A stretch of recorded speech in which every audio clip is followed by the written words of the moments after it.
Welcome to yet another video. In this 8th episode of the story, Naruto gets a gift that is thought to be legendary even in a world where some people walk on water every day. Will the gift lead him to peace, or will the effects of the gift leave a hole in his heart that is too big to fill? Please support us by liking and subscribing. Let's get started now. The darkened and quiet back room of a small and auspicious temple somewhere near the usually bustling center of Kumogakure, a single pair of glowing Rinnegan eyes cracked open. They appeared out of seemingly nowhere, just floating there at the center of the room, as if suspended by strings. It was only the faintest ripple across an almost invisible surface that gave any sign they were attached to a body of any kind. A set of shining white teeth appeared in grin that would put the Cheshire Cat to shame as the air rippled slightly again. Through his clone's eyes Naruto observed the area where he knew his actual body was. He was more than pleased to say that his chakra signature was completely gone, as if covered by some insubstantial screen. In fact, even with his Rinnegan, he was sure he would never spot himself unless he knew exactly where to look. At least he hoped that was the case, as he planned on taking the artifacts tonight. If everything went to plan, he would sneak into the Hokage's office, a daunting task in of itself, find out where the sage's possessions were kept and quickly leave Kuma with it. Hopefully he could do all of that without being detected long enough for he and his friends to leave the country, or at least the area around Kuma, safely. Fu and Shizuku, along with a clone of Naruto, had left the village earlier in the day. Luckily it had been enough to fool the guards, as they were less concerned by people leaving than those that might be trying to break into their village. They hadn't been all that happy with leaving Naruto in the village alone, especially Shizuku, but without being able to perform the invisibility technique they couldn't offer much aid anyway. Shizuku had been especially worried for him. He had noticed, her gaze constantly flickering to him as they left. Ever since the kiss up on the roof almost a week before, things had become not awkward, but different between them. They started to read into actions that before had seemed perfectly normal and innocent, and Naruto had begun to overthink just about everything when it came to his purple-haired companion. Even so, he had ritualistically cleared his mind of all distractions tonight. He would need it for his technique. He found that the use of his camouflage technique was surprisingly dependent on his emotions, as they directly tied in with how agitated his chakra was. The thin shroud around his body needed to remain near the perfect angles to properly refract the light, so any slight disturbances could give him away to any sensors or those with a keen nose. Another problem that might give him away was sound. However, he had been practicing his ability to remain silent and, as a monk, he was rather proficient at it. His main concern would be his shikuju that, despite Fu's protests and concerns, he had insisted on taking with him. The jingling of the rings alone proved it wasn't the stealthiest tool, but it would be useful as a suppressant if he was actually caught. Anyway, Fu wouldn't have been able to carry it out of the village with her all the way to their rendezvous point. Even she lacked the chakra for that. Of course, Naruto had conveniently not reminded her that his clones shared his ability to use the Preta path. Naruto stepped out of the temple, the darkness of the moonless night casting the village around him into shadow. He wore a long shapeless cloak over his usual clothes. The technique was much easier with less angles to work with in the form of his arms and legs. The hood was pulled up over his face, just in case his technique failed. He didn't want to be recognized. He also wore a mask over the lower half of his face to again try and smooth out any angles on his body. Boidogakure no Jutsu. His voice was barely a whisper as, starting from his feet, his body quickly vanished from sight, only a slight ripple remaining in the air that was disguised by the darkness. His trip through the village was uneventful, if not highly nerve-wracking. He had tested his jutsu a few times on Fu and Shizuku, but there was a large difference between them and skilled jounin. He stuck to the streets in case he were to have a run-in with any roof-hopping shinobi out late. While it provided him with better cover, it meant his trip was slow-going. He at least didn't have to deal with any crowds. Kumo had a strict curfew enacted after midnight. Only shinobi were allowed out, and even they needed a valid reason if any suspicion was drawn to them by the ANBU. Even with all that, it took around 10 minutes for Naruto to reach the Hokage tower, jutting out on its lofty mountain perch. The climb up the winding staircase to the building itself was even worse than the trip through the village. The stairs were wide enough for 2 people, but only barely. If anybody came down in the opposite direction, he would have to press himself up against the wall of the mountain and hope they didn't brush past him. He might have tried to climb straight up the mountainside, but he didn't quite trust himself to keep his invisibility jutsu up while surface clinging, at least not yet. Finally, with a small and he hoped inaudible sigh of relief, he crested the last step, quickly ducking into the building. Unfortunately, he knew that was the easy part. Now he actually had to infiltrate Hokage's office, undetected. His progress through the tower was slow going as he was forced to skirt around a few shinobi and office workers on their late shift. However, he finally reached the door to the Raikage's office. It said as much in large golden lettering printed on the door. To the right of the office was a small but tidy desk. A large stack of what seemed to be completed paperwork lay to one side while a woman's head occupied the other. She was a woman in her late 20s with the dark skin that was so prevalent for Kumo and contrasting silver hair. Due to her position passed out on the desk, Naruto couldn't make out much more than that about her, but the small name placard on the desk read Mabui. Obviously she had been working late to complete all the paperwork and had fallen asleep right there at her desk when she was finished. Naruto didn't mind, it just made his job easier as he quickly slipped inside the office, softly closing the door behind him without so much as a click. He turned around only to nearly cry out in surprise, nearly biting down on his tongue to quell the potential giveaway.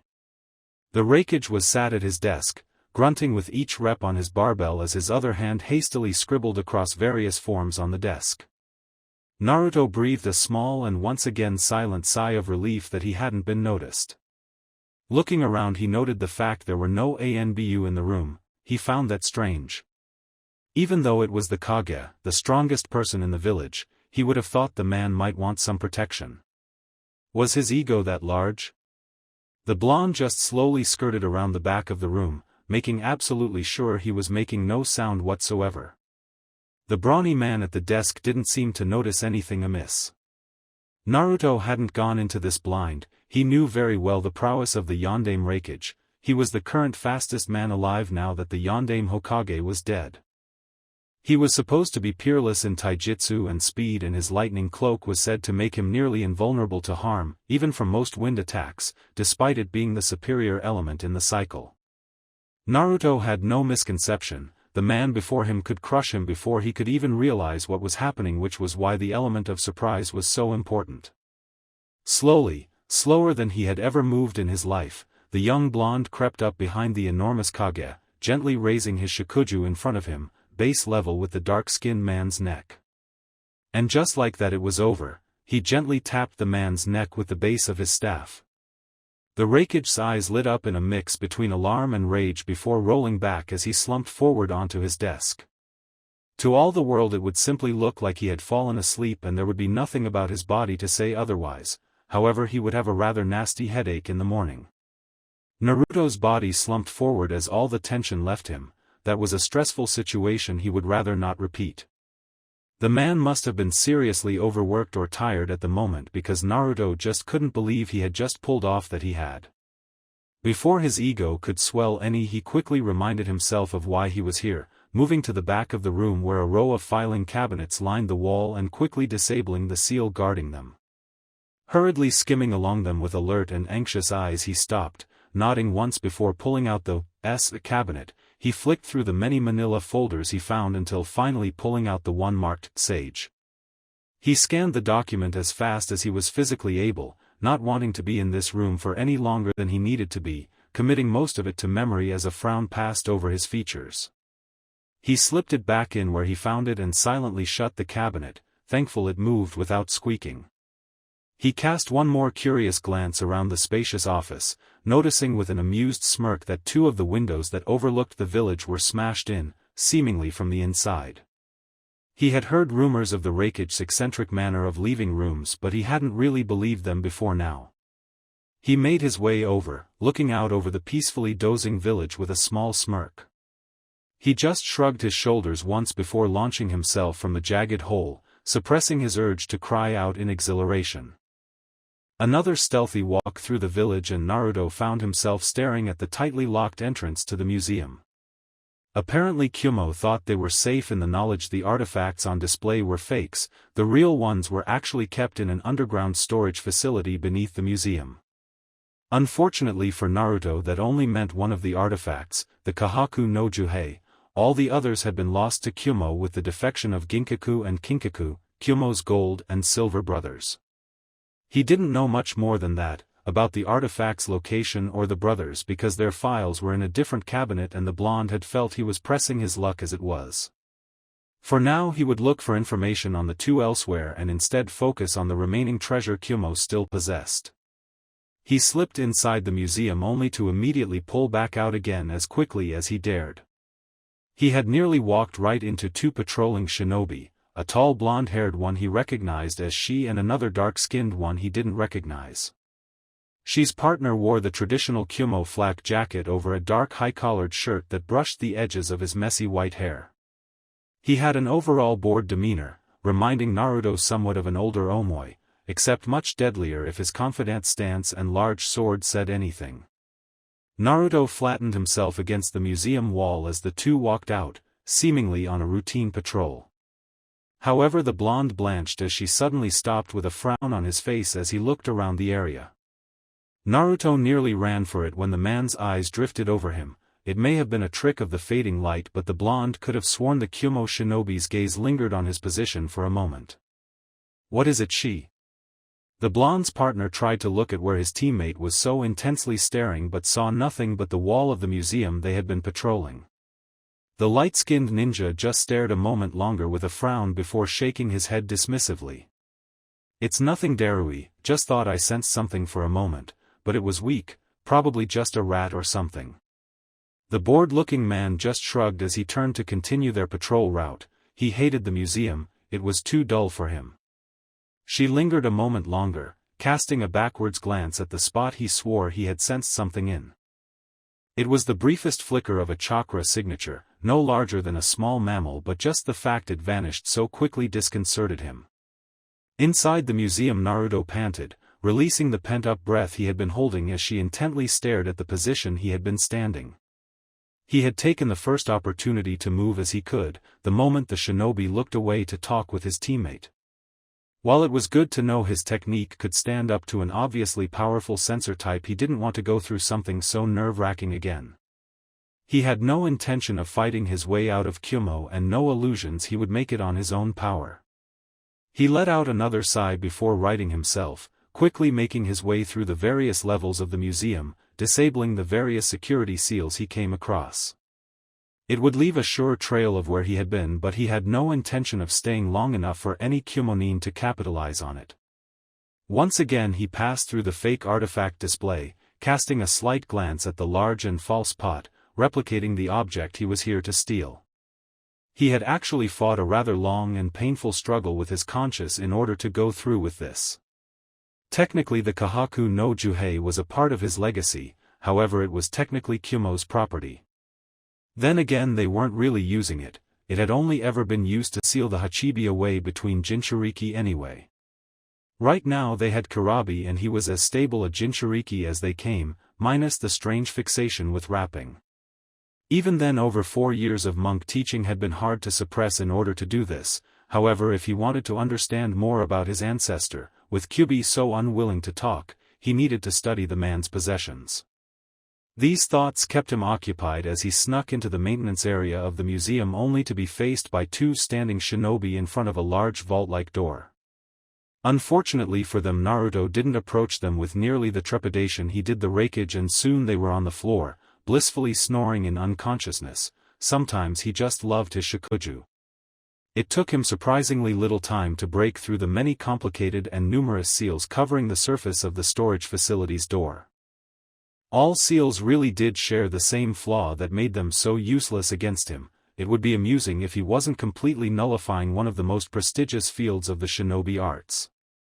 After about 5 minutes all the seals were drained and succinctly useless, the door sliding open like it was covered in grease. Naruto's eyes nearly bugged out of their sockets as he gazed into the room. It was filled to the brim with shelves upon shelves of ancient artifacts.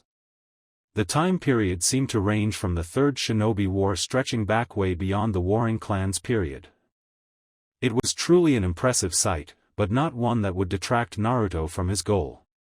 It was sitting rather high up on one of the larger and sturdier shelves, in order to accommodate its weight. The Sage of the Six Paths really lugged that thing around? Seems rather impractical. His thoughts weren't all that wrong. The pot itself came up to his waist, and when he lifted it he nearly threw his back out from the strain. He carefully set it back down, wiping his forehead a little and suddenly realizing he had miscalculated slightly. He wasn't sure if his technique would be able to envelop the large sealing pot completely. A giant floating purifying pot wasn't exactly discreet after all. However, before that he looked intently at the large lighting kanji inscribed on the pot, reconfirming that it had been added later. Not only that, but it contained a few seals worked into the ink. He couldn't tell what they did, but he could only assume it was for tracking the pot, especially after the other tools had been stolen. It only took him a moment to remove the seal, watching with a little satisfaction as the ink dried up and peeled off, leaving the pot unblemished, as it should be. With a grunt of exertion and a healthy amount of chakra reinforcing his muscles, the young monk managed to maneuver the pot onto his back, groaning slightly from its weight. Luckily for him though, his technique was just about able to cover both him and the pot, although he was seriously stressing his control now. He was just lucky the Kahaku no Juhei was mostly smooth, or his technique might not have been enough. That would have been awkward. After another quick trip through the museum, Naruto once again found himself outside, the cold mountainous air brisk against his skin. He jostled the large artifact on his back into a more comfortable position before setting off into the village, feeling somewhat like a snail with his pace and the large object on his back. This time he passed a few shinobi in the streets, doing his best to avoid them and mostly relying on his technique to see him through to the village's gates. However, he failed to notice one kunoichi in particular as he passed her. Her ears twitched ever so slightly and she gently sniffed the air with a curious and slightly confused expression. Naruto panted slightly in a large rocky clearing some distance from the village. It was about a mile away from the rendezvous he had agreed on with Fu, a small village to the south of Kyumo. He straightened up, stretching out his spine with a few wonderful cracks that left him with a contented grin. He had dropped the invisibility technique by now, instead devoting the chakra to his arms, legs and back in order to support the Kahaku no Juhei better. His relaxed posture went rigid though as an almost sixth sense-like ability kicked in, allowing him to turn in time to halt 3 kunai aimed for his back as if they had struck some invisible surface. He blinked in surprise, not having detected anybody following him all this time. Nonetheless, a woman dropped down from her lofty perch in the rocks above him, her long, tied-up blonde hair fluttering in the wind as she fell. Well, that was an impressive technique, especially for a monk. Naruto immediately recognized her as the rather playful kunoichi he had met on the first day in Kyumo, Yujito if he remembered her name right. The smaller blonde just grinned cheekily, placing the pot down on the ground with a small thud. It wasn't like the woman could just pick up the pot and go, it was too heavy and chakra draining. Even so, the same applied to him. He knew it would either be suppress this woman or abandon the sealing pot, not both. Trade secret, I'm afraid. Yujito smirked outwardly, however inside was a different story as her gaze drifted to the Kahaku no Juhei. She had followed her instinct on a hunch, her enhanced hearing picking up very soft footfalls from where she couldn't see anybody walking. There was also a scent she could detect, but it was almost like somebody was suppressing it like one might their chakra, which just sounded ludicrous. I guess I'll have fun working the answers out of you. She licked her lips seductively in an attempt to throw the boy off a little. Disappointedly, it seemed he wasn't affected at all. He was all business right now. Naruto just grinned, slowly gathering his chakra around him in preparation for anything the woman could throw. He just hoped there wasn't any backup waiting. You can try. Along that same line of thought, Yujito now wished she had brought backup. She always was too brash for her own good, as Darui-sensei would tell her.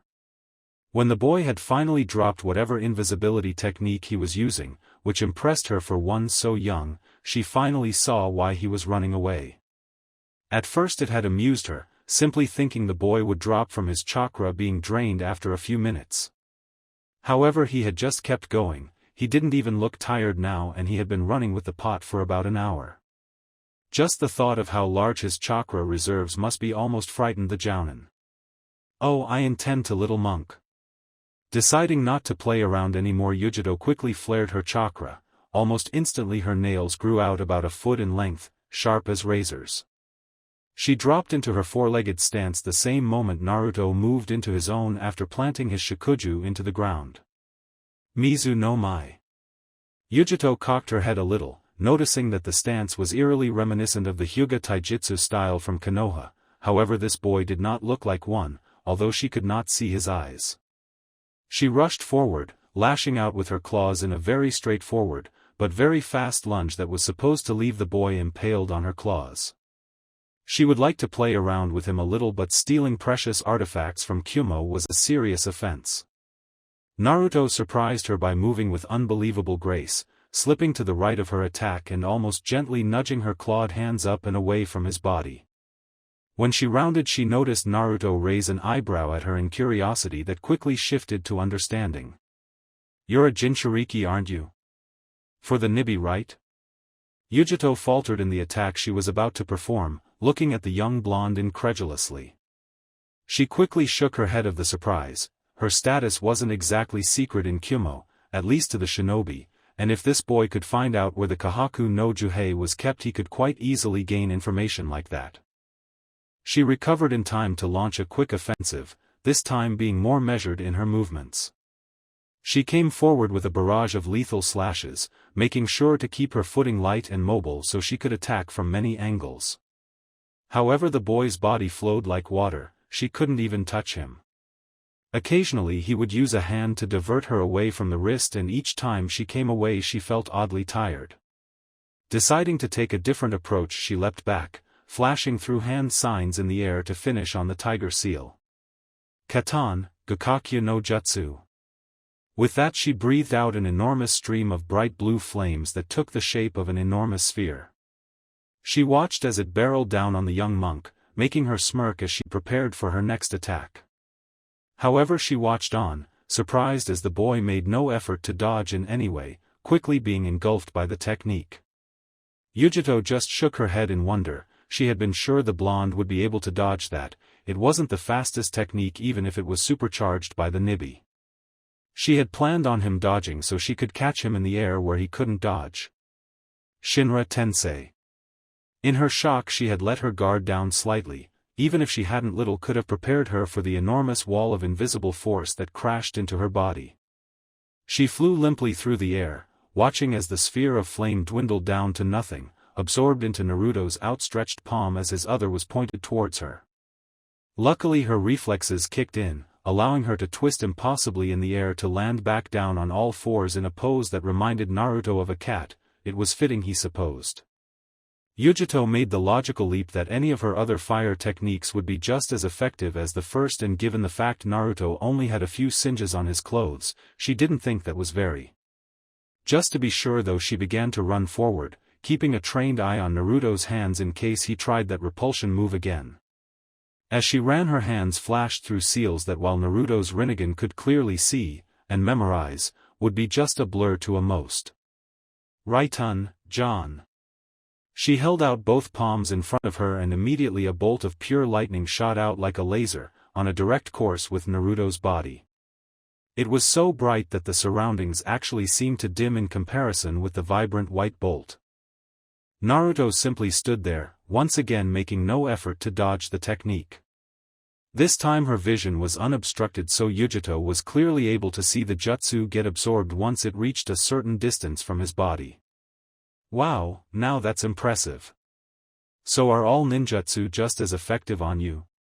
Naruto's only reply was a slight smirk as he raised his hand up. He didn't call out the name this time, but Yujito was ready nonetheless. However, she just happened to be ready for the wrong technique. Instead of dodging the invisible wall of force like she had planned, she suddenly found her body moving towards the blonde against her will at a shocking speed. She tried to twist her body and claws to use this sudden momentum to her advantage, but Naruto seemed to preempt this. He twisted his body out of her path at the last moment, her claws uselessly scraping air as he dropped the technique, allowing her forward momentum to carry her straight into a large boulder. However, she wasn't a Jinchuriki for nothing. her durability outright beat most elite jounin and she was able to quickly jump to her feet, agile eyes scanning for danger. However, Naruto was just standing there, arms crossed at the center of the clearing with perfectly even breathing. He didn't even look remotely tired. If anything, he looked slightly more refreshed than when they had started fighting. Unfortunately, Yujito couldn't say the same. Usually she would have energy to spare in fights, but those mysterious touches of his seemed to just leech away her energy. That wasn't to say she was out just yet, but with his ability to absorb ninjutsu and her inability to get close, unless he wanted her to, she found herself rather stuck. She was always appalling at genjutsu, she lacked the control for it and had never even touched on fuinjutsu, that was heavily discouraged by the Raikage for obvious, but not unjustifiable reasons. Higaki, you're pretty good, I'll give you that. Unfortunately, I have some stuff to do back home, so I'll be wrapping this up now. She felt slightly humiliated that she had been forced to use her trump card against a kid that probably hadn't hit his teens yet. Unfortunately, in the shinobi world, you just had to acknowledge there were opponents that were both younger and stronger than you, even if such a fact stung your pride more than just a bit. Naruto just watched on in interest, curious to see what the other blonde would do against him. Yujito suddenly dropped down on all fours, chakra radiating from her body like a beacon as blue flames began to lick her skin. The sheer pressure snapped the bandages holding her long ponytail together, allowing her hair to flare wildly about her. Naruto was slightly worried now, however, not because of the copious quantities of chakra radiating off of her. The more chakra she used, the more chakra he could absorb.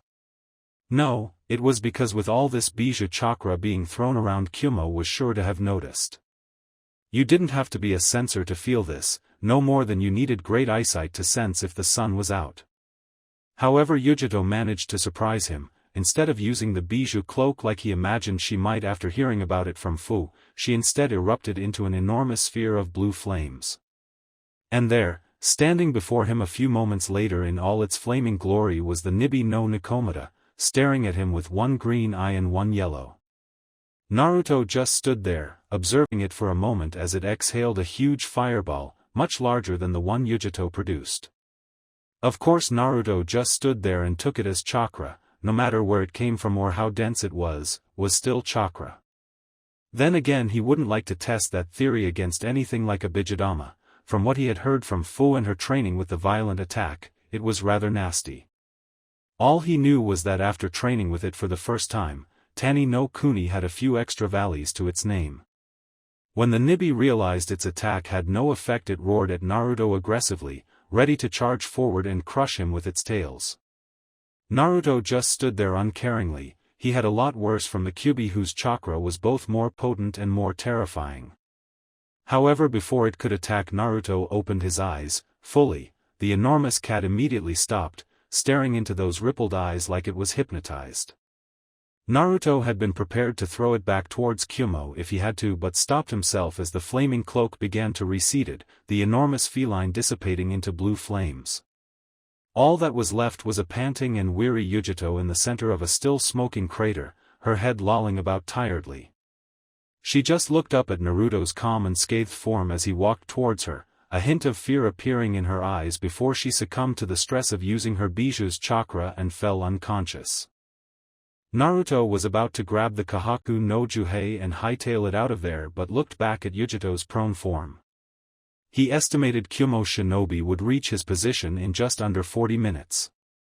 With a brief internal debate, he nodded resolutely. That was enough time. Shizuku was worriedly pacing the small shack they were in. It was old and in terrible disrepair, but it at least had a roof and wasn't going to fall apart any time soon. Fu was just curled up in the corner, a book on her lap as her eyes skimmed across the pages absently.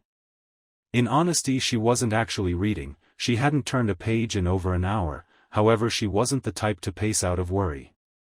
He's taking too long, something must have gone wrong. Fu just looked up a moment, her deep orange eyes peering over the top of her book before flitting back down. You're worrying too much. Naruto-san is strong and you know how good that technique of his is. Shizuku nodded with a frown but didn't stop pacing. Her footsteps seemed to fall in time with the rain outside, pattering lightly on the wooden shack. But what if something went wrong? Or his control slipped? Or somebody bumped into him?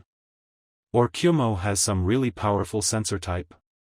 Or she stopped when she felt a hand on her shoulder, Fu had moved across the room without her even noticing, her book conspicuously absent. Naruto-san is strong. Her eyes were steady and determined, it was a wide leap from her usually expressionless mask. Shizuku had noticed that the only times Fu seemed to gain any kind of emotion was when she was talking about Naruto or a book she was particularly interested in. The Violet nodded again sadly. No matter how confident Fu's words were, she would always worry about Naruto if she could. Well, I might not go as far as strong, but I'd do my best. The two girls spun so quickly Naruto feared they might have left burn marks in the floor. He was standing there, dripping wet, with the Kahaku no Juhei by his side and a sly smirk on his face.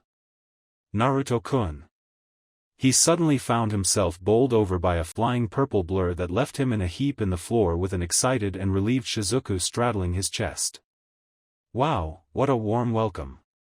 He grinned slightly as Shizuku blushed and quickly dismounted him, backing away with red staining her pale face. The blonde got up, looking around the small tattered shack the girls had been staying in. The wooden planks holding it together seemed worn but not moldy, and everything was tinged with a hint of moisture. Masaru seemed to like it the most, hanging lazily from a high rafter by his tail and looking down on the new arrival with the occasional curious chitter. So this is the Kahaku no Juhei? Fu looked at the large stone pot curiously, briefly wondering how Naruto had managed to lug something this large all the way out here from Kumo. She touched it experimentally, feeling how her chakra was immediately absorbed into it like Naruto's Shikuju. It's definitely one of the sage's tools. Naruto just nodded as he patted the enormous purifying pot on the side. So how does it work? It was Shizuku who asked, staring curiously at the unassuming, but definitely old-looking sealing pot.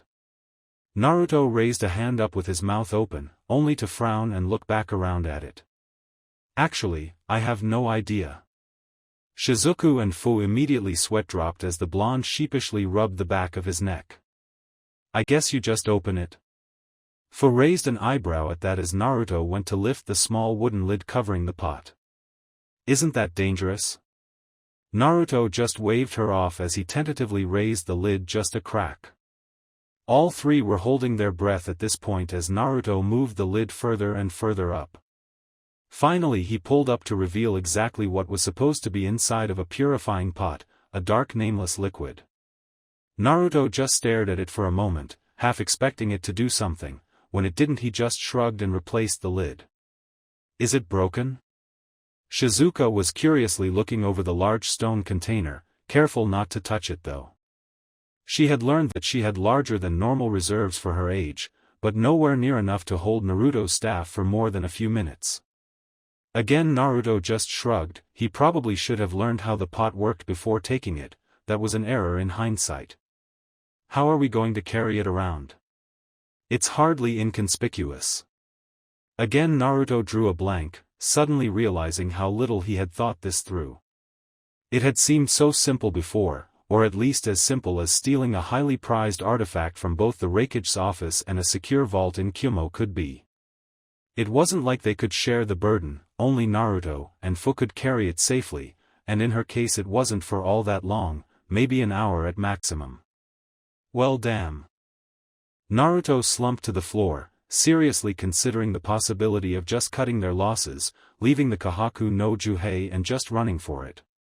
He was sure by now Yujito would have woken up, and that meant they knew who had stolen the artifact and would be scouring the area for them.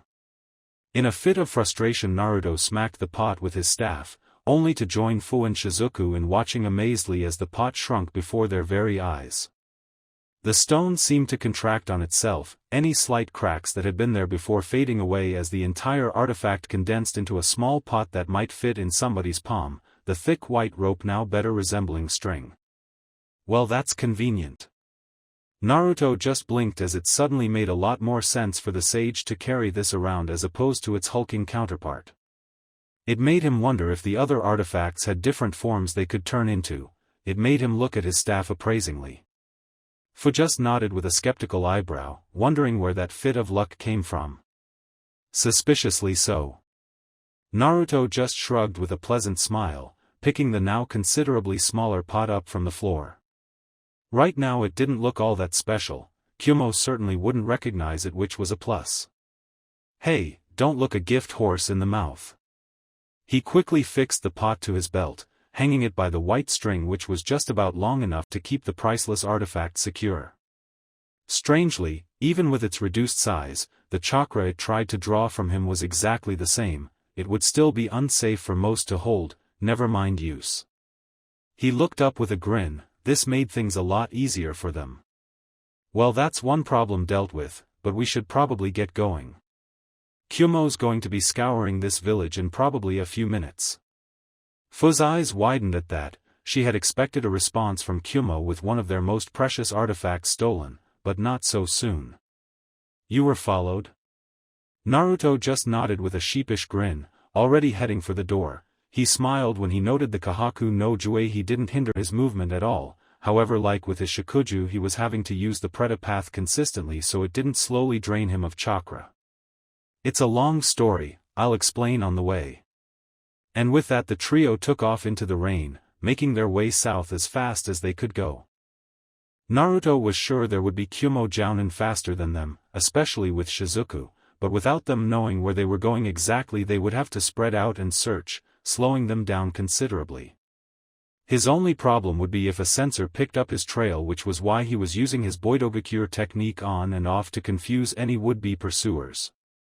They reached a small coastal town on the south shore of Kaminari no Kuni around an hour later, stopping atop a large hill overlooking the shore. The sun was beginning to rise on the horizon, sending a shimmering orange glow across the calm waters as far as the eye could see. They had purposefully picked the town due to its out-of-the-way, but still close location. The plan was to hire out a boat from here as quickly as possible that could take them south to Mizu no Kuni. It had been Naruto's original plan to go to Tsuchi no Kuni after Kaminari no Kuni, due to it being next on the elemental cycle. However, that would involve them passing through an area where Kyumo had very high presence, either that or skirting around the area, which would give Kyumo Shinobi enough time to pin them down. Naruto figured they could always go to Tsuchi no Kuni another time anyway. The original plan was more like a guideline anyway. The trio found a small abandoned cottage that looked like it had been completely ransacked a long time ago. The roof was just barely holding its own weight and the stone walls were missing more than a few of their rough-hewn bricks. Anything of value inside the tiny building had long ago been taken or stolen, only a few pieces of rotting furniture remaining. Luckily there were no leaks they had to deal with, not that they planned on staying long. Alright, you two know the plan. He handed the pouch containing their money to Fu, who simply nodded and strapped it onto her belt beneath her traveling cloak. The idea was for Shizuku and Fu to go out and find a boat that would be willing to take them over to Mizu no Kuni for as little as possible. Naruto would stay here in case he was accidentally spotted or recognized. He also had something to do while they were gone, but he felt as though he could leave that out until they had more time to talk safely. Fu and Shizuku gave their own small nods as they quickly set off from the dilapidated cottage, Shizuku giving him a quick glance over her shoulder as she went. When he was sure they were gone, Naruto returned to the driest part of the building, setting himself down in a comfortable meditative position and closing his eyes. It didn't take him long to steady his breathing. It had been an integral part of his training to learn how to use his Boidogakure technique. Soon enough he felt his consciousness slipping away into that same familiar place. For the third time in his life Naruto found himself standing in the halls of his seal, standing comfortably with his Shikuju in hand and the Kahaku no Juhei at his hip. Once again there was a new pipe running the length of the ceiling, larger than his own and Shikaku's but still completely dwarfed by the Kyubi's. He noticed with a wince that this new pipe was leaking, even worse that Shikaku's had. He had known that before. It had felt like a weak acid had been running through his blood all the way back to the rendezvous. However, he had kept a straight face for Fu and Shizuku's sake, only now allowing his face to show the weariness and pain he was feeling. In that instant a few years seemed to fall on his shoulders, his eyes holding experience that nobody his age should ever have to endure. He quickly straightened himself out, exerting his will over his inner domain with a trembling hand as he watched the hallway fix itself, the pipes slowly closing up. Once he was satisfied everything was as it should be, he started to make his way along the corridor with its well-memorized twists and turns, no rush in his movements. He did note with a grimace though that it had taken considerably more control and time for his Preta-path to fully assimilate the new chakra source. It also didn't escape his knowledge that even now some of his power was being diverted away just to keep the raging chakra within him in check. The passages of his seal had become almost second nature to him now. He had often gone wandering in the seemingly random corridors to see where they led, often hours on end. It turned out though that they really did only represent his natural chakra pathways. The only places of note were the slightly widened area he presumed represented his coils. That was why it only took him a few scant minutes to turn into the large open area he had become so familiar with, even if it had undergone yet another change. Instead of the pentagonal room he had been used to since the Ichibi had been added to the seal, an entirely new cage occupied an equally new wall, changing the room into a hexagon. That made Shikaku's cage on the left as he walked in, the Kyuubi's on the right and the new cage directly in front of him. Even as he walked in he could hear the standard argument between the great sand construct and the enormous fox, however there seemed to be a new voice added into the mix. Damn it! I don't care about either of you assholes or your petty squabbles. That was quickly followed by the telltale sound of cage bars being beaten on, in futility of course. I had a good thing going with that idiotic Rinnegan, and now I find myself locked up in this place with my two least favorite siblings. Another scream of frustration echoed through the corridors of his seal as Naruto watched the proceedings with veiled amusement. Why couldn't it have been Isabu or Kaku? At least those two are quiet. Naruto was rather surprised to find the new voice was rather feminine, despite its loud and booming timbre that came with the size. The little kitty got locked up as well? Ah, this is just too good. That was a voice Naruto recognized all too well. Shikaku's insane laughter boomed through the area even louder than the first voice. Shut it, Shikaku. Once I break out of here I'll rip your sandy neck out, I swear it. A deep chuckling followed that which Naruto knew belonged to his resident fox, obviously enjoying anything that had to do with Shikaku in immense amounts of pain. And you, the new voice was finally cut off by an immense and awe-inspiring roar that thundered through the seal to the point where everything was vibrating for a few moments after it stopped. Don't you dare use my name, you pathetic feline. The Kyuubi's tone was a lot deeper and menacing than usual. Even Shikaku had been somewhat shaken from his insane laughter and was now quivering slightly under the pressure exerted by the Kyuubi's will. Not while he is here. As if to emphasize his point, the great fox cast a disinterested eye over to Naruto's form, who had been content to remain silent and just take in the interaction between the three Bijuu. Naturally Shikaku was the first to recover. Father.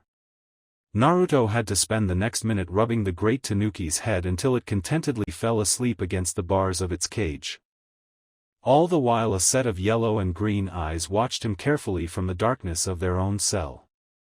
When Naruto finally moved back into the center of the room and descended to a meditative position, the new addition finally made themselves known as it walked out of the darkness of the cell. So I wasn't wrong, you truly bear the Rinnegan like our father. The Kyuubi snorted but said nothing, giving time for Naruto to observe the Nibi no Nikomata. There wasn't really all that much to say about it besides that it was an enormous two-tailed cat made entirely of blue and black flames. It had heterochromic eyes, one being a bright shining yellow, the other being a more subdued green. Out of all the Bijuu he had met so far, which to be fair was only 3, it had the most feminine appearance and voice. I'm Naruto Uzumaki, it's nice to meet you. The great flaming cat smirked, baring its sharpened canine slightly as it lowered its body to lie in a similar fashion to the Kyuubi. My, aren't you an interesting and polite Rinnegan?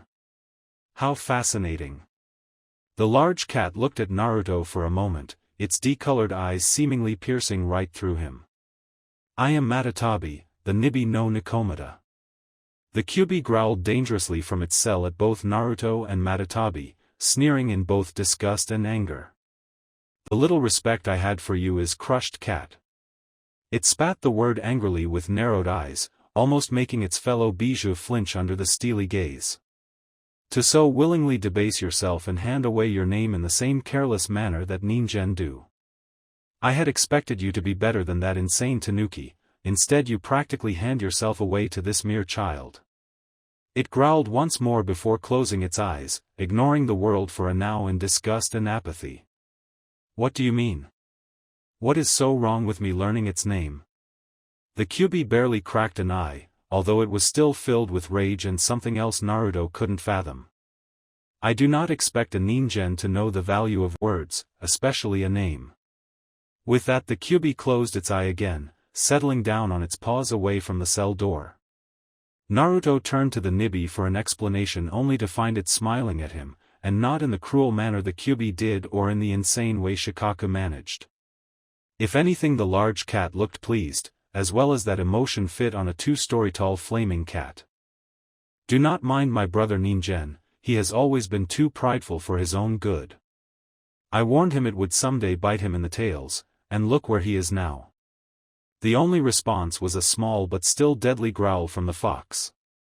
Naruto was more surprised to hear the Kyuubi be referred to as a he was under the impression bijou lacked any defining genders.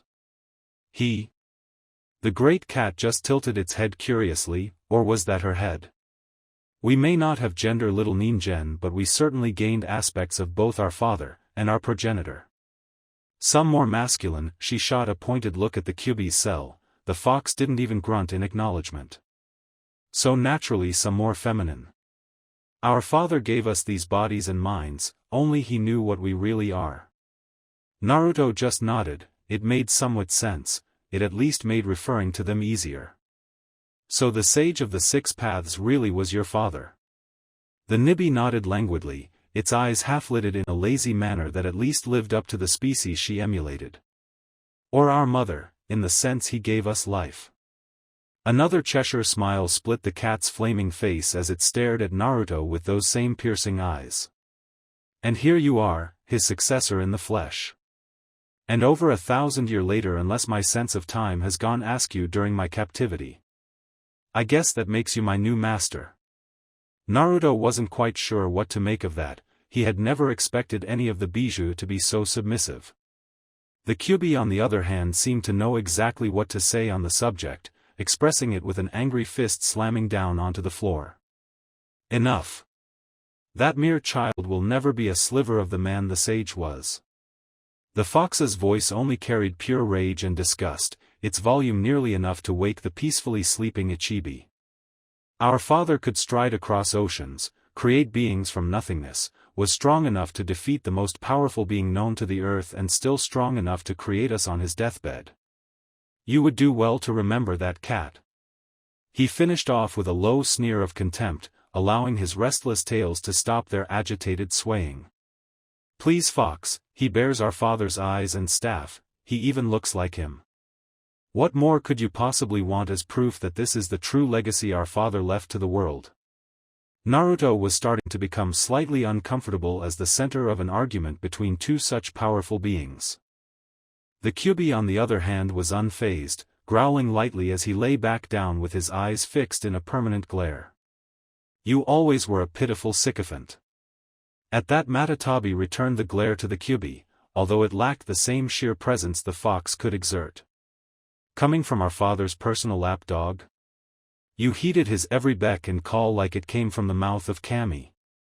The Kyuubi rose to its full and impressive size. It would have towered over the much smaller Hellcat if they had been occupying the same cell. He was more powerful than any of us, he was our creator. This is just another worthless Rinnegan who happened to catch the genetic long straw. Naruto wasn't sure whether or not to be insulted by that, he still didn't feel like getting involved though. The Nibi though simply let out a barking laugh that somehow managed to sound both feminine and powerful despite lacking the Kyuubi's sheer menace. And it had nothing to do with the fact you were the first he created? The Kyuubi merely huffed in contempt, a slightly smug look flickering across his snarling maw. Or the fact he would give you treats when you were a good boy? At that something seemed to snap in the large fox, his eyes grew cold and filled with fury as he once again rose to his full height. You think you are able to speak so insolently because of these petty bars? Despite lacking the previous volume his rants had before, the Kyuubi's quite rumbling tone lacked none of the menace. You are nothing compared to me. He launched forward, slamming his full weight into the previously unyielding bars that represented the seal. However, to Naruto's immense fear, the great steel bars actually bulged out slightly under the strain. The addition of the Nibi had weakened the seal temporarily, at least enough for the Kyuubi to do this much. Enough. A dead quiet descended over the large room as two sets of enormous eyes turned to stare at the young blonde who had the balls to interrupt an argument between Bijou. Naruto couldn't sit back idly anymore and risk the seal being weakened further. It actually terrified him to do so, but had no choice but to intervene.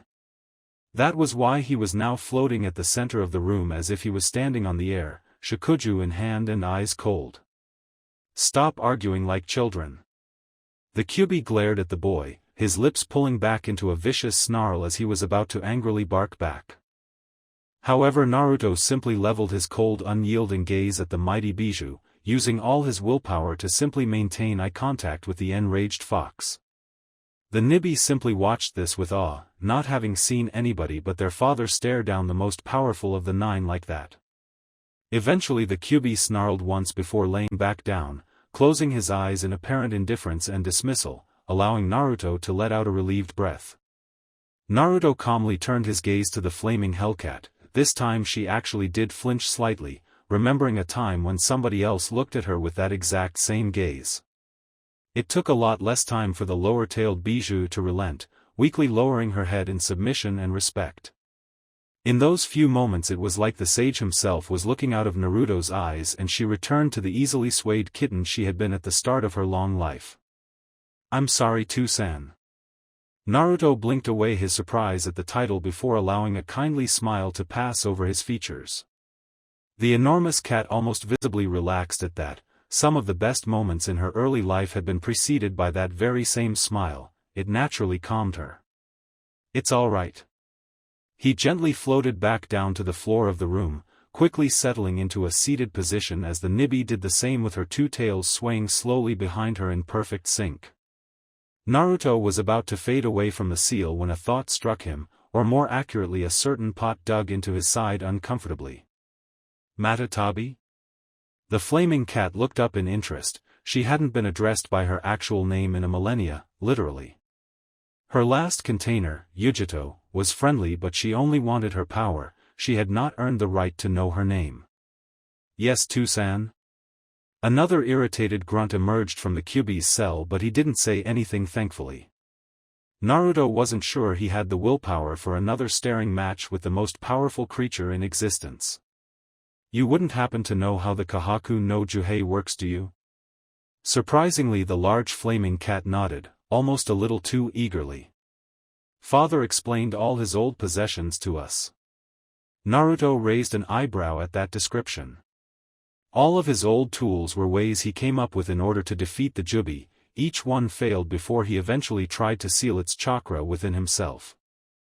Naruto nodded slowly, the seemingly inefficient and unwieldy tools suddenly making a lot more sense now. The sword, rope, and gourd were all geared towards sealing, but in a very strange and unorthodox manner that only made sense if the sage was attempting to do something that had never been done before. The pot you have was his last attempt to seal the Kyuubi before he resorted to using his own body. It actually worked, but only for about a minute. Our progenitor was too powerful to ever have been sealed within an inanimate object. It works by having the target respond to a call as you send your chakra through it. Any kind of acknowledgement works. Naruto nodded in thought. It was definitely a very useful tool, easy to use and hard for enemies to escape unless they knew how it worked. What about the Bashin? The Nibi nodded slowly, remembering her father showing her the large feathered fan. That was father's attempt to recreate his ability to wield all 5 elemental chakra. He had many allies before fighting the Kyuubi, but like Rinnegan today they were limited to 1 or 2 affinities. Unfortunately, the chakra cost was too high for anybody but one of his companions to wield. Naruto perked up slightly at that, wondering who the man who stood beside the sage and was able to wield his tools was. he must have been immensely powerful. Who was he? Unfortunately, the Nibi just shrugged languidly, the action looking strange on such a large creature, but then again her smile did too. I never met him and the sage didn't talk about him. Father respected him though, a lot. Another angry grunt emerged from the Kyuubi's cell, but it was ignored by both Naruto and Matatabi. Thank you, Matatabi, I appreciate the information. The large cat preened under the praise from the person she had now adopted as her surrogate father figure.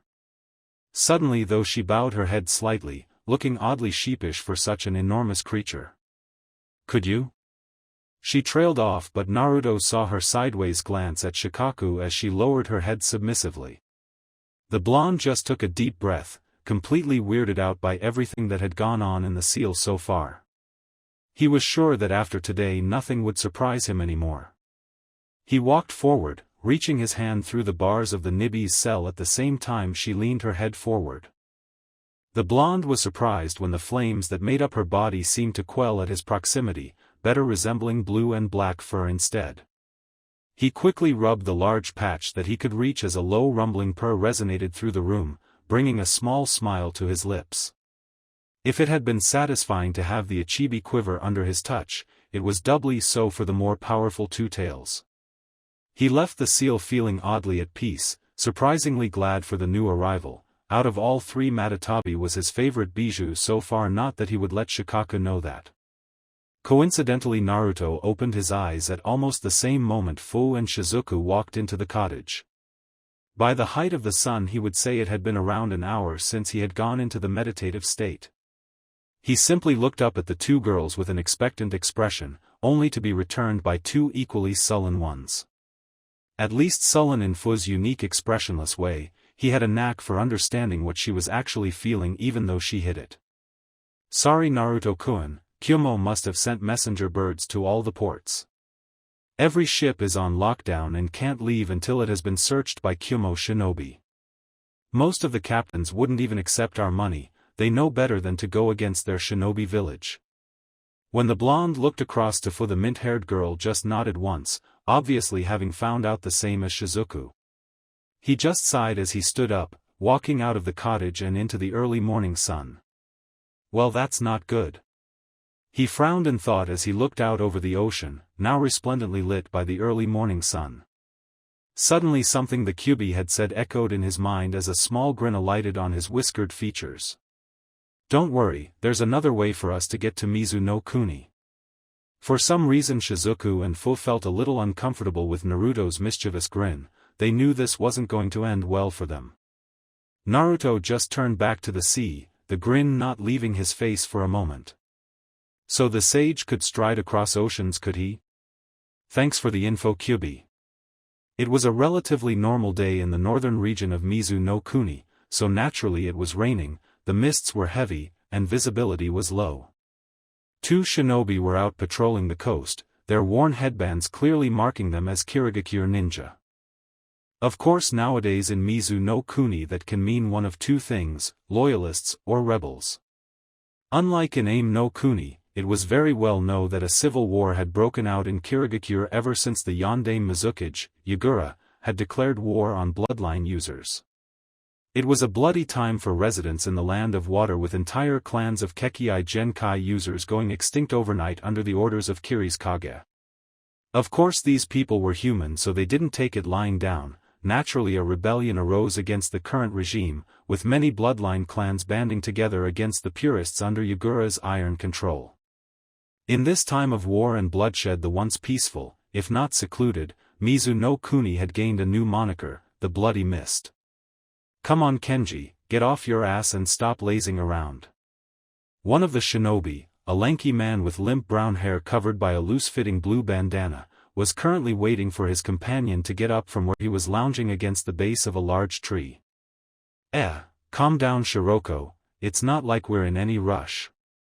The man on the ground had a decidedly more laid-back attitude than his more uptight comrade, as evidenced by his slack posture and lidded eyes. He was casually chewing on a senbon, a favored weapon of the Kiri hunter Nin, both past and present. Yeah, we have to complete our patrol and report into Shima Taishu in 10 minutes. The man on the floor just groaned as he lurched to his feet, swaying slightly with his arms hanging limply in front of him. Fine, I don't get why we're even patrolling here, nothing ever happens this far north. Everybody knows all the real fighting happens in the contested zones on the main island. Shiroko's eyebrow merely twitched in irritation as he began to walk off, caring less and less if his lazy compatriot was actually following. You know perfectly well why we're here, it's because you were idiotic enough to make all those inappropriate comments about Mei-sama. Kenji just chuckled into his long sleeve as he languidly followed after his rigid friend. Oh yeah, that was pretty funny. I swear Aos I was gonna pop out or something when he overheard. Because of the mist, Kenji missed his companion's face turn an increasingly virulent shade of red. It wasn't funny, we could have been on lockdown for a few weeks for what you said. We're lucky to just be stuck on guard duty up here. Kenji merely waved a lazy hand in Shiroko's general direction, more out of acknowledgement than any kind of apology. You worry too much, at least it's quiet up here. The reports from down south are getting pretty bloody lately.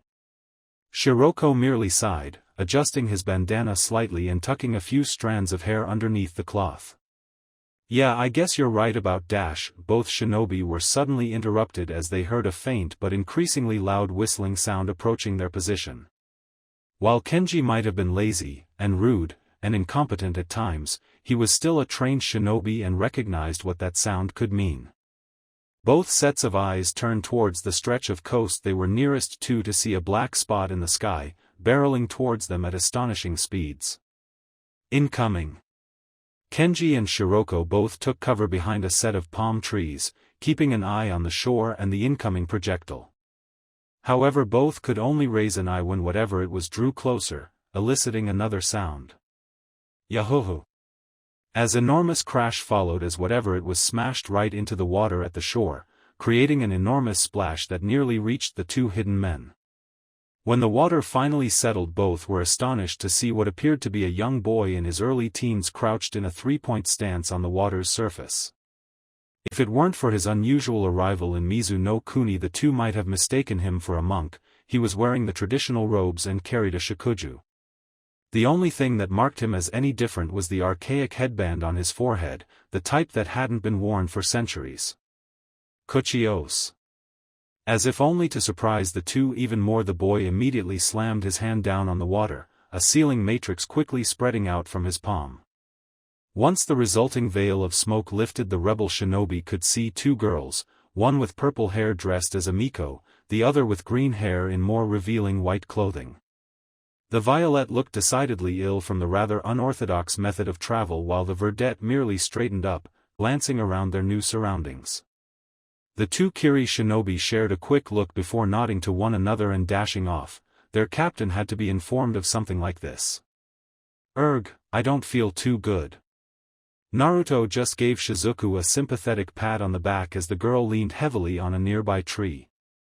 She sent a scathing look at Fu, who didn't even seem fazed by the summoning. In fact, she was scouting the area in case of dangerous shinobi or bandits. How come she's okay? Naruto just shrugged, careful not to remove his hand from Shizuku's back where he was making light, soothing circles which seemed to be helping. It must be like motion sickness, it just affects some worse than others. Shizuku nodded meekly. She didn't seem all that pleased about it. Her rather green-tinted face said that much. I just still can't believe you made it all the way across in a day. Naruto just grinned happily. It had taken substantial effort and a brief stop at a small island he had passed, but he had managed to cross the sea separating Kaminari no Kuni and the northern islands of Mizu no Kuni. Mostly he had just used his gravity manipulation to make himself lighter and bounded across the open water. It wasn't quite striding, but he figured it was close enough. However, even he wasn't completely immune to chakra exhaustion. Naruto? Naruto. Shizuku managed to catch the blonde as he suddenly wilted on his feet, swaying like a sickly plant before simply slumping to his side, completely worn out. Fu quickly jogged back over after hearing her friend's cries, only to see a blissfully sleeping blonde in Shizuku's arms. A small smirk crossed the caramel-skinned girl's features as she helped her friend get the blonde up onto his feet. He really overdid himself this time, didn't he? Shizuku nodded with a warm smile. She was still feeling a little ill from the impromptu transport, but she had to admit what Naruto did was reckless, even for the container of 3 bijou.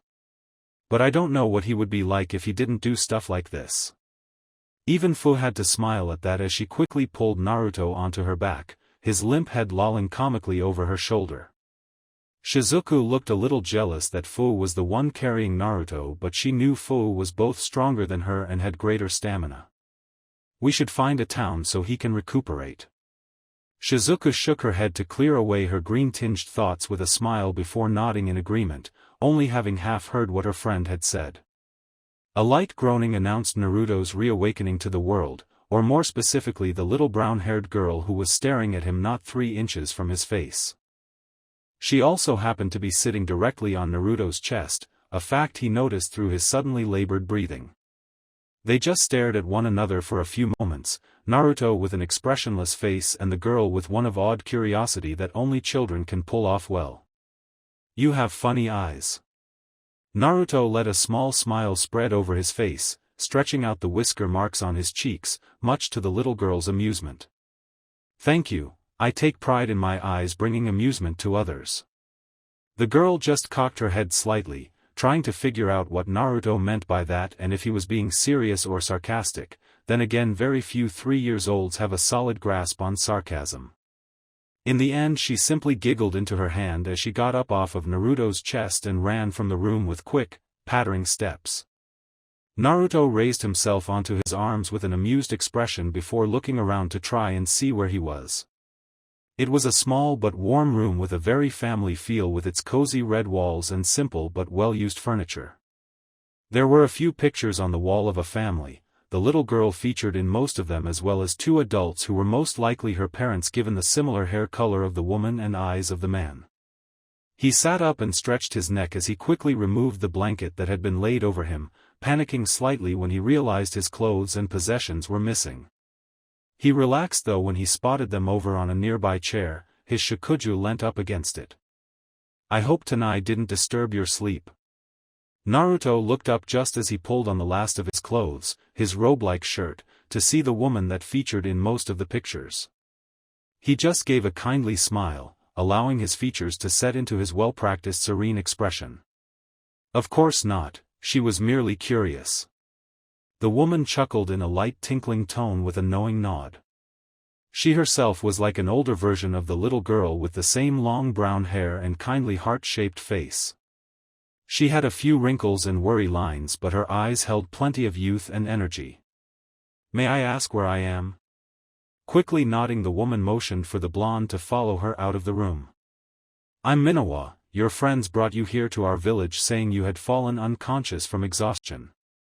I let you sleep in the spare room." Naruto just nodded politely. "They are in the kitchen waiting for you." The blonde followed the woman through the small house. It only seemed to have 1 floor and it only took them a moment to reach the cozy kitchen area. Fu was sitting in a chair to one side, flipping through a book from the countless she had stored away in a scroll, while Shizuku was at the table making funny faces for Tanai. However, she immediately looked up as Naruto walked in, her eyes widening as Naruto braced himself. "Naruto-kun." Not one to be caught out twice, Naruto actually managed to catch the girl this time instead of being bowled over, holding her secure in his arms as she hugged her. Fu looked up over the edge of her book, her eyes narrowing slightly as a feeling ran through her chest that she didn't recognize. Once again she wondered if she was coming down with something. Then again she was a Jinchuriki, she had never been sick in her life before, her advanced healing took care of them too quickly. "Morning, Shizuku." The blushing girl quietly got off of Naruto, suddenly realizing how that might have looked to the others in the room. Sure enough, Fu had gone back to her book, however there was a faint red on her cheeks and Minawa was quietly giggling into her sleeve like a schoolgirl. Naruto quickly turned to the woman and bowed his head slightly, not in deference but in respect. "Thank you for your hospitality, Minawa-san.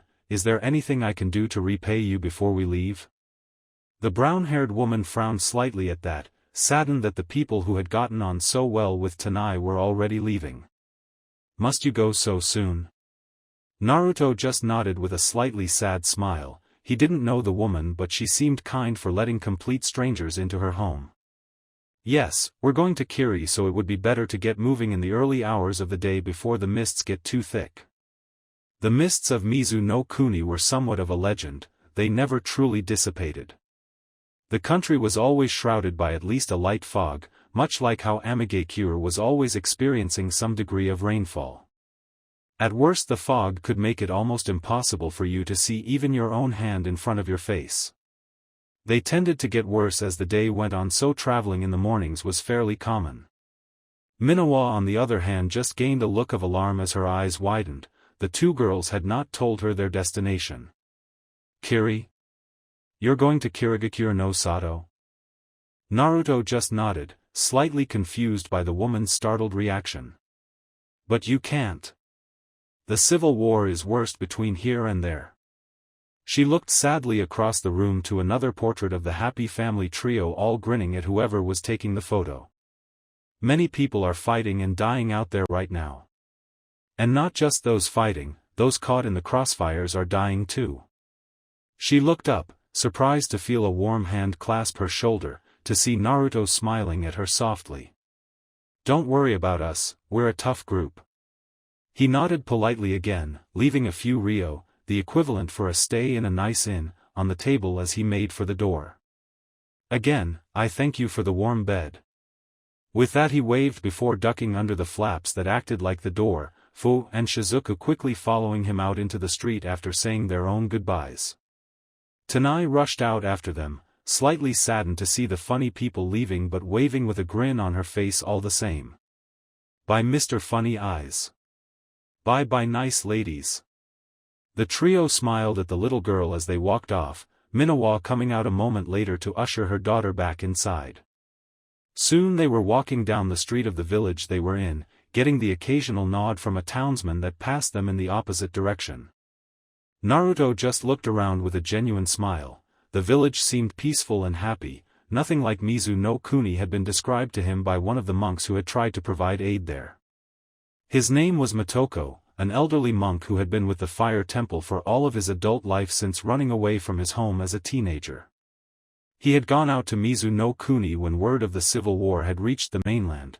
Of course, with Kiri being the isolationists they were, that could have been anything from a month to a year after the war actually started. He had come back with tales of how run down and desperate the population was, with thieving children and beggars on street corners. In the end he had been forced to leave the country after numerous threats from Kiri loyalist ninja who didn't appreciate him aiding the supposed bloodline lovers. Then again, they were currently in the territory that was more or less completely in the control of the rebels, namely the northern islands and about a quarter of the main island. Beyond that it was miles of contested territory, the territory borders being moved on an almost daily basis as counterattack after attack was launched between the two sides vying for control. So far the conflict had not reached Kiri itself, but from what he knew the rebels were slowly but surely pushing south, claiming more and more land. So where are we going now? Are we really going to Kirigakure? Naruto just nodded as they walked, the group having already made it outside of the village and into a thickly forested area that would be difficult to traverse once the mist really came in. But why? What about the war? Naruto sighed but didn't stop moving, deftly stepping over various roots that would have tripped a civilian. Because that is where we can provide the most aid. Fu nodded from behind him. She had a chance to talk with Minawa and had gotten a fairly good idea of what it was like in the contested areas. Plus, we need to go somewhere to train mine and your water affinities. Shizuku nodded slowly with a large frown. From everything she had heard she didn't particularly like the sound of Kirigakure. She agreed more with the rebels. Couldn't we go to the rebels instead? I'm sure they could help us just as well. It's not like there is much we could do anyway, we're only 3 people and this war is countrywide. Naruto stopped for a moment, shifting his weight to lean against his staff as he looked around at her with a kindly smile. His eyes were open, a rarity even when it was just the 3 of them, and they had a deep sense of pain about them. It doesn't matter how much we can help Shizuku, just that we do something. With that he started walking again, the soft jingle of his shikuju strangely reassuring to the violet. Anyway, I want to try something soon. If I can get it right, then I think we could help more than you'd expect. Plus, the rebels are already too busy to help us train before their own shinobi. I wouldn't ask for their valuable time anyway, their goal is too important. Shizuku was genuinely surprised at that. She had thought Naruto abhorred all kinds of violence, yet he had just admitted to agreeing with the rebels' point of view. They stayed quiet for a while as they walked. The pounding rain was affecting them more than it usually did. After so long in Kumo with relatively clear days for their entire stay, it was rather depressing for Shizuku to once again be subjected to her curse. It didn't help that as the day slowly dragged on and then moved further and further south, the mist seemed to only thicken and get worse. Soon it was to the point where even Naruto's Rinnegan was struggling to see more than 10 feet in front of them. That was dangerous. An ambush you couldn't see coming was the most likely to be successful, and in a rundown and impoverished country like Mizu no Kuni, especially as they approached the contested areas, bandits were highly likely. That wasn't to say Naruto doubted his ability to defend them should the need arise, but it was likely there was more than just bandits out in the mist. Soon it became too much for them and the trio settled in the next clearing they stumbled across, quite literally in Shizuku's case as she tripped over a jutting root. Once Naruto finished setting up their rudimentary camp, which meant putting up a sand barrier around the clearing as well as sending out his chakra through the ground as an early warning system, they each went about their own business. Fu retired to a corner off the hut and began to read. It worried Naruto a little. She seemed to be becoming more closed off to the world, even around him and Shizuku. Shizuku played with Masaru for a bit while also seeing if she could perform her water exercises on the moist ground, with somewhat limited success. She got bored after a while though and moved over to where Fu was reading, peering over the girl's shoulder to try and see what she was reading. Fu reacted like any normal person did in that situation. She shied away from the girl and moved her book so that Shizuku couldn't see it. The violet merely pouted as she took up her little exercise again. Suddenly she blinked, looking down at the small tower of water she had created. "Hey Fu?" The girl didn't move her orange eyes from the book, but Shizuku somehow knew she was listening. "What's your affinity?" At that the girl paused, licked her finger and marked the page she was on by folding the corner of the page. "I have a main affinity to water and secondary one to wind." Shizuku nodded. That had been bugging her for a while, but for some reason she had just never asked. Another thought suddenly struck her as she grinned at Fu, motioning to her little tower of moisture collected between her palm and the ground. "So does that mean I'm farther on in the elemental manipulation than you are?" Fu just blinked disinterestedly as she picked up her book again. "No, I completed the second stage of both water and wind manipulation when I was 10 years old."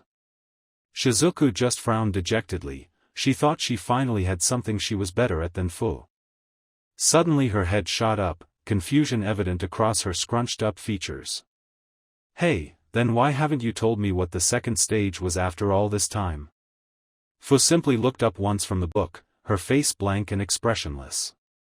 "You never asked." Before Shizuku could retort, Naruto caught both girls' attention as he sat down across the sand hut from them. Instead of sitting down and meditating lightly like he had done every evening since he was 8 years old, he instead created a single chakra rod and stared at it intently. Fu actually glanced up from the book she was skimming through, her thin eyebrows quirked in curiosity. Likewise Shizuku looked over, her control over the very small pillar she had made quickly breaking as it splashed to the ground. "What are you doing, Naruto?" The blonde didn't look up. His eyes was firmly set on the thin black bar sitting on the ground in front of it. From the way he was just staring at the chakra rod, you would half expect it to simply combust from the intensity of his gaze. He took a deep breath as he picked the bar up, gently crushing it in his hand and allowing the dust to settle in his palm. He closed his eyes, but you could still see the deep concentration on his face as he slowly closed his hand over the dust. Hopefully, his hand clenched even harder as his face tightened in concentration, beads of sweat gathering at his brow. The hand holding the chakra dust was now shaking slightly as Naruto clenched his teeth. If any of them could see his chakra, they would have known enormous amounts had gathered in his palm, enough to act like a beacon to a Byakugan user. Impossible. Spontaneously his right hand erupted in blue flame, pouring out between his fingers like it was trying to escape his grasp. Then, as suddenly as it had begun, he stopped, letting out a long and relieved breath as he opened his eyes and wiped away the sweat on his forehead. Tentatively he opened his hand, grinning slightly as he tossed something up into the air, something that had not been there before. He caught it again deftly, blowing off the dark layer of black powder around it to reveal glinting gold underneath. Shizuku and Fu's jaws nearly dropped at the sight of a single Ryo coin, the simple gold disc with the square hole through, though the middle was unmistakable. Naruto just looked around, smiling at his friend's shocked reactions. They were just too priceless. What was that? Naruto just grinned and tapped the side of his nose cheekily. Fu on the other hand walked over, quickly grabbing the golden Ryo from his hand and checking it over. She felt its weight, cast a keen eye over its size and shape, and even bit it slightly to check if it was really gold.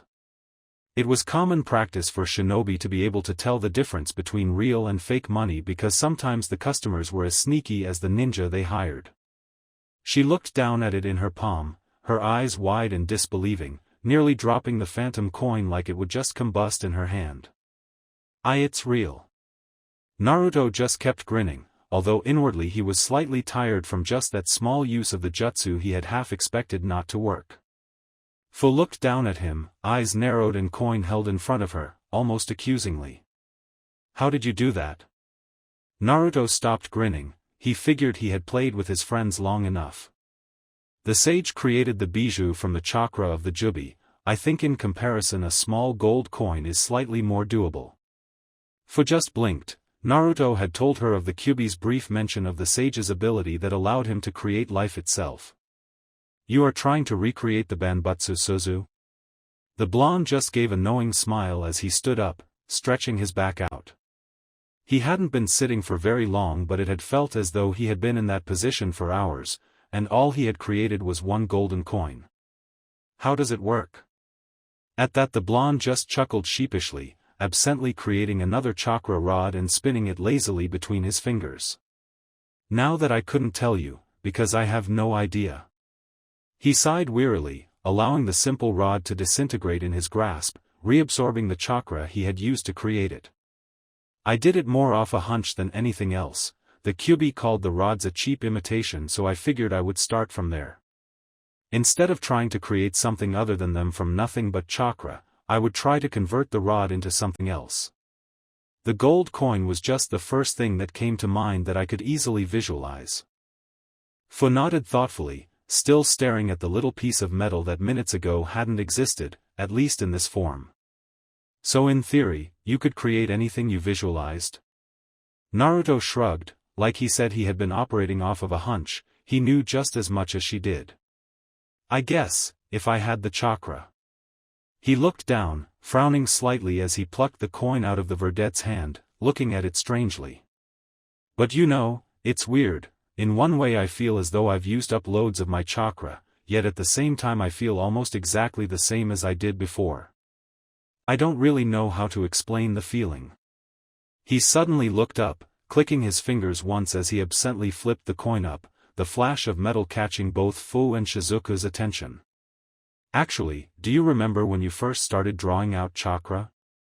Fu nodded slowly. It was a long time ago, but it was the kind of memory you kept with you as a shinobi.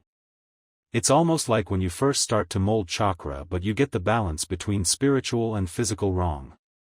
You end up messing it up and expelling the chakra anyway, but you used up more physical energy than spiritual, or the other way around. He nodded once, seemingly satisfied with that explanation, before quickly adding. But not quite like that, similar though. Shizuku had been nodding along to this through the whole conversation, and Masaru had been parroting the motion comically.